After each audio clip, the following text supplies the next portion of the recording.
নমস্কার বন্ধুরা, আবার চলে এসেছি একটা নতুন রেসিপি নিয়ে। আজকে মাত্র 3টে উপকরণ দিয়ে একদম বাচ্চাদের জন্য খুব সুন্দর একটা টিফিন রেসিপি নিয়ে চলে এসেছি। সেটা হচ্ছে কি কি লাগছে, সেটা হচ্ছে প্রথমেই দেখে নিয়েছো ডিম, আর লাগছে আটা, আর লাগবে আলু।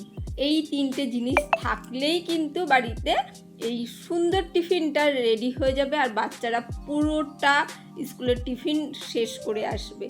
যেমন দেখতে সুন্দর হয়েছে সেই রকমই কিন্তু খেতে খুব সুন্দর হয়েছে। মানে বাইরেটা যেমন মুচমুচে আর ভেতরটা সেই রকমই নরম। খুব সহজেই কিন্তু বানিয়ে দেওয়া যাবে, আর বাচ্চারা একদম পুরো কিন্তু টিফিন শেষ করে আসবে। এত সুন্দর খেতে, আর বারবার বলবে এই টিফিনটাই বানিয়ে দিও। আর এর সাথে আলাদা কোনো কিছু আর লাগছে না, সেই জন্যে চলো রেসিপিটা শেয়ার করি। এইখানে 2টো ডিম ভেঙে নিয়েছি। তোমাদের পরিবারের সংখ্যা অনুযায়ী তোমরা ডিমটা নিও। আমার 2টো ডিমে হয়ে গেছে, তাই 2টো ডিম নিয়েছি। আর 2 চামচ, ছোটো চামচেরই 2 চামচ চিনি দিয়েছি। তোমরা যদি একেবারে মানে মিষ্টিটা অ্যাভয়েড করতে চাও তাহলে মিষ্টিটা অ্যাভয়েড করতেই পারো। একটু চিনি দিলে একটু মিষ্টি, একটু নোনতা খাবারটা হবে।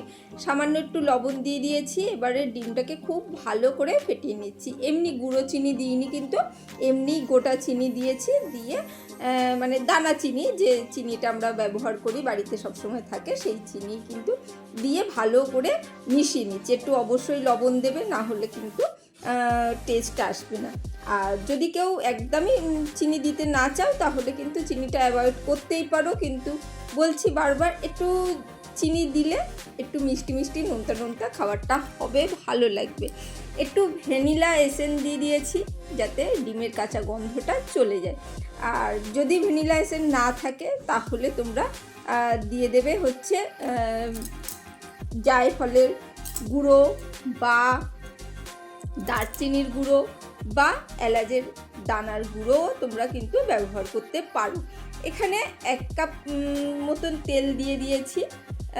দিয়ে ভালো করে এটা ফেটিয়ে নিচ্ছি। খুব ভালো করে কিন্তু ফেটিয়ে নিচ্ছি, মিশিয়ে নেব। একদম কিন্তু ঝটপট হয়ে যাবে। আর এই রকম টিফিন কিন্তু আমার মনে হয় না তোমরা কোনো দিন বানিয়ে দেখেছো। অবশ্যই বানিয়ে দেখো, ভালো লাগবে গ্যারেন্টি। আমার বাচ্চাদের কিন্তু খুব ভালো লেগেছিল টিফিনে। এখানে দিয়ে দিচ্ছি বেকিং পাউডার, সামান্য বেকিং পাউডার দিয়ে দিয়েছি। সেটাকেও ভালো করে কিন্তু মিশিয়ে নিচ্ছি। ভালো করে এখানে দিয়ে ভালো করে ওই ডিম ফেটানোর ওটা দিয়েই কিন্তু মিশিয়ে দিচ্ছি। ভালো করে ডিমের সাথে মিশিয়ে নিচ্ছি, কারণ ওই যদি দানা থাকে বা ভালো করে না মেশে তাহলে জিনিসটা অ্যাক্টিভ হবে না, সেই জন্যে ভালো করে এটাকে মিশিয়ে নেবো। আর ট্রাই করবে, যারা এই পর্যন্ত এসে লাইক দিতে ভুলে গেছো তারা একটা ছোট্ট করে লাইক দিয়ে দিও। আর পুরো রেসিপিটা দেখো, অনুরোধ করছি, শিখো, না হলে কিন্তু করতে পারবে না।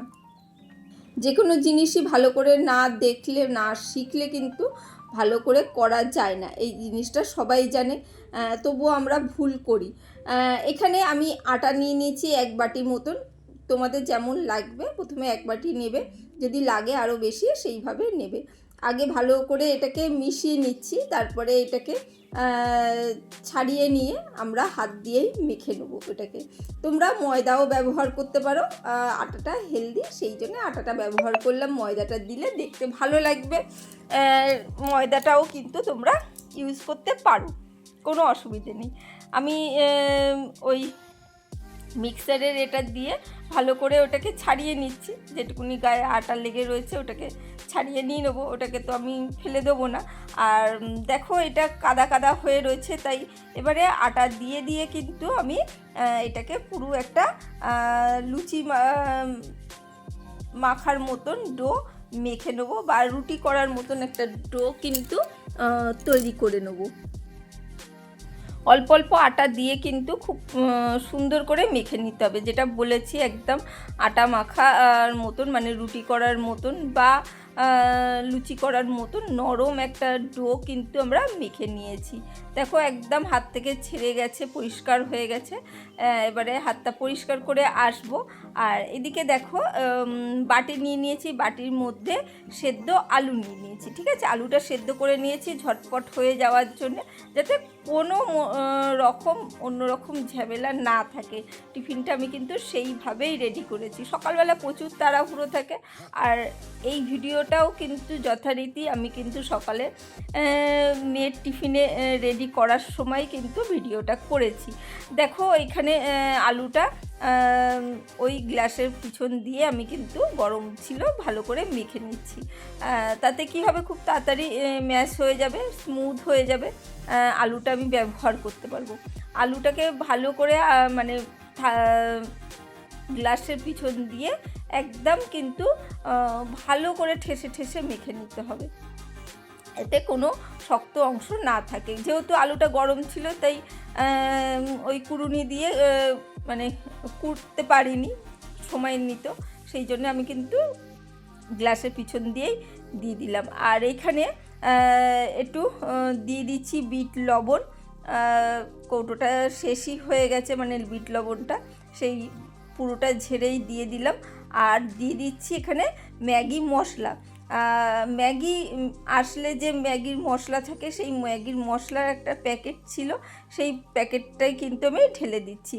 আর মশলাটা দেখে মনে হতে পারে এটা কীরকম লাল মশলা, এটা ওই গার্লিক কি ম্যাগি বেরিয়েছে, সেই ম্যাগির মশলাটাই কিন্তু আমি এখানে ব্যবহার করেছি। আগের দিনকে ওরা খেয়েছিল, আর একটা মশলা রেখে দিয়েছিল, খুব একটু ঝাল ছিল, তাই একটা মশলার প্যাকেট ছিল, সেটাই দিয়ে দিয়েছি। একটু দিয়ে দিয়েছি গোলমরিচ গুঁড়ো, আর সামান্য এমনি লবণ দিয়ে দিয়েছি।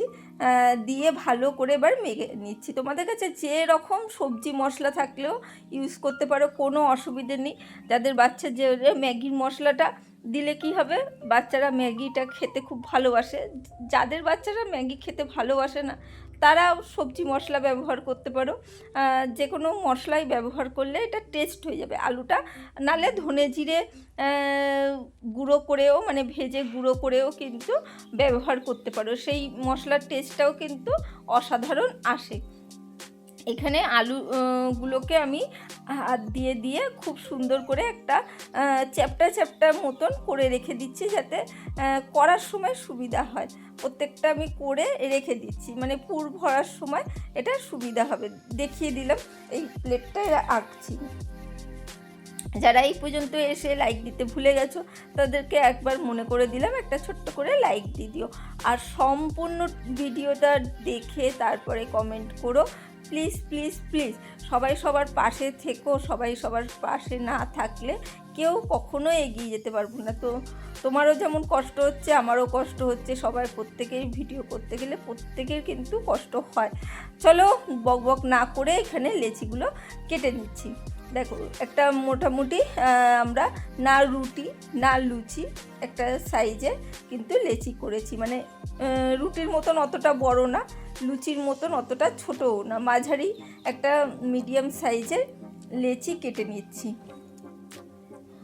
সুন্দর করে কিন্তু কেটে নিচ্ছি। আর তেল দেওয়া রয়েছে, যেহেতু দেখতেই পাচ্ছ তেল বেশ অনেকটাই দেওয়া রয়েছে, সেই জন্যে কিন্তু একদম কিন্তু খুব সুন্দরভাবে সেট হবে আর খুব সুন্দর খাস্তা হবে, কোনো চিন্তা নেই। আমি এইগুলোকে একটু লেচিগুলো পাকিয়ে এইভাবে হাতের সাহায্যে যেমন পুর ভরে সেই রকম লেচি কিন্তু মানে বাটি মতন কিন্তু করে নিচ্ছি। করে এইখানের ভেতরে আলুর পুরগুলো ঢুকিয়ে দেবো। একদম ঝটপট করার জন্যে কিন্তু আমি আলুগুলো সেদ্ধ করে নিয়েছি, আলু কোনো রান্না করতে হচ্ছে না। আর এইভাবে মশলা দিয়ে করে নিলে কিন্তু অনেকটা সময় বাঁচে, তাই না? আর না হলে আলুটা যদি আমি মানে রান্না করতে চাই, তখন কিন্তু অনেকটাই মশলা দিয়ে সময় লেগে যায়। তাই আমি কিন্তু আজকে এইভাবেই করেছি। এক এক দিন এক এক রকমভাবে ট্রাই করতে হয়, এক এক দিন এক এক রকম সকালবেলা টাইম থাকে, তাই না? কোনো দিন দেরি হয়ে যায়, তখন মনে হয় যে এটা তো করব ভেবেছিলাম, কিভাবে করব, তখন কিন্তু আলুগুলো সেদ্ধ করে এইভাবে যদি মানে মশলা মাখিয়ে যদি এইভাবে পুর ভরে মানে ভেজে দেওয়া যায় খুব সুন্দরভাবে, খুব ঝটপটে হয়ে যায়। আর খেতে তো অসাধারণ হয়েছিল, মানে কি বলবো, না ট্রাই করলে তোমরা বুঝতে পারবে না, একদম মানে টেস্টটা আলাদাই।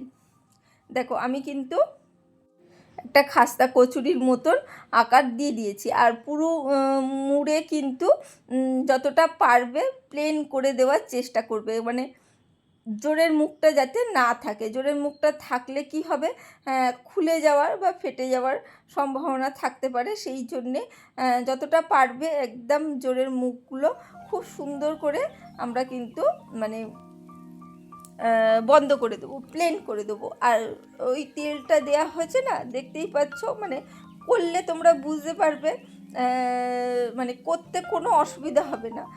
একটু হাত দিয়ে চেপে চেপে করলেই কিন্তু মানে জোরের মুখটা একদম কোনো কিছুই মানে বেরিয়ে আসবে না।